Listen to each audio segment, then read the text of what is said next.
आणि दुसरी गोष्ट, ते जे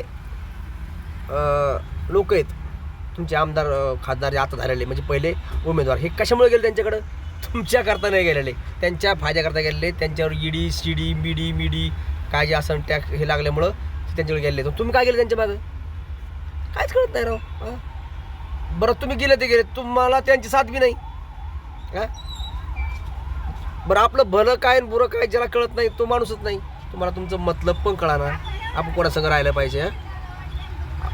तुमचे भुजबळ साहेब झाले, तुमचे पडळकर झाले, तुमचे कोणते अमुक तमके झाले, आमके झाले, कशामुळे त्यांच्याकडे गेले? घाबरून गेले, भिवून गेले. बरं घाबरून नाही गेले, पण त्यांच्या फायद्याकरता गेले, त्यांचे कारखाने वाचवायला गेले, त्या जेलपासून सुटका होण्याकरता गेले. तुम्ही कशा करता गेले? अरे काय कसं सांगू मी तुम्हाला राव, काय बोलू काय कळत नाही. शेवटी जय शिवराय जय भीम. बघा